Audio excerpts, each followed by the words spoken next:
Oh, this is good. I mean, someone on Twitter said your lack of talking about Joy Reid is why I'm going to quit my membership. And I thought that is a very weird standard to have for a show. But with that said, Ali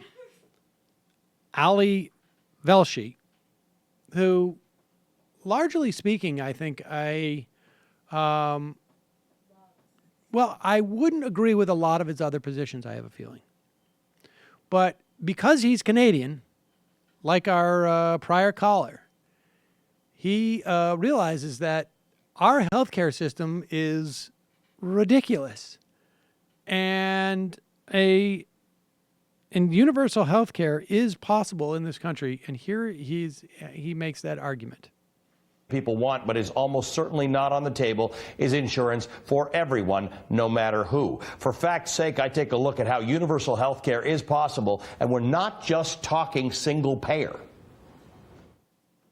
58 countries around the globe have universal health care systems, and 34 of 35 developed countries in the world offer some form of universal coverage. All of them except for one, the United States. Here's how universal systems work. There's a mandate that every person must have insurance that covers basic health services. That pools the financial risk of health coverage across the entire population, which brings down costs for all. On average, spending per person on medical care is 60% lower in developed countries with universal systems than it is in the United States. The insurance is paid for through some combination of premiums and taxes.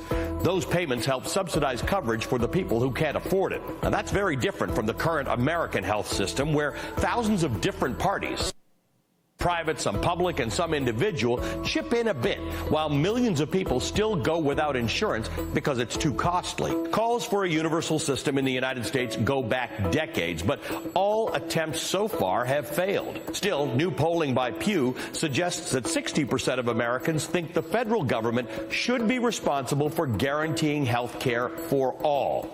Critics of universal health systems point to higher taxes and longer wait times for doctors because they often prioritize urgent cases. But the U.S. can have long waits, too, more often than not because insurance companies are trying to save money. Meanwhile, health premiums continue to rise. No health system is perfect, but one that gives coverage to all may still have its day. Yeah, I mean, he fudges around a little bit with universal and single payer.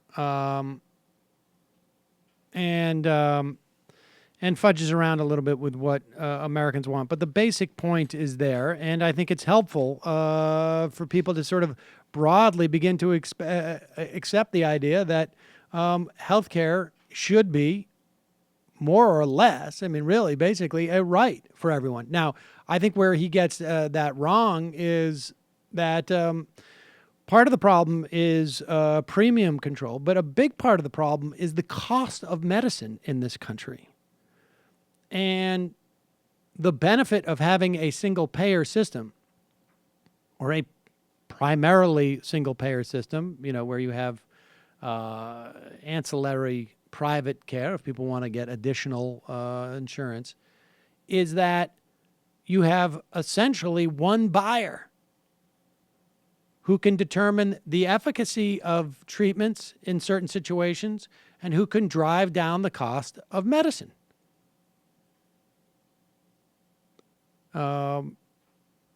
Then also, I think you'd have to crack down on pharmaceuticals as well, not just purchasing them. But I interviewed a guy on Ring of Fire the other day who was talking about the name of the drug escapes me, but it's basically 2 over-the-counter drugs combined.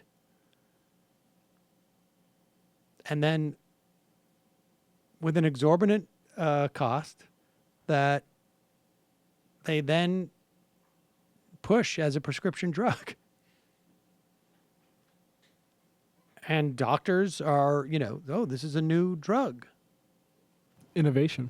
And they prescribe it. And the insurance companies pick up a big chunk of the tab because it takes them a long time to catch up to this stuff. Hi, folks. Sam Seder here. We still need your help on our Patreon page. YouTube ads have come back, but not nearly as much as we had before. So if you can help us out, any little bit helps. Head over to our Patreon page right at this URL, and you'll help us keep helping you by making videos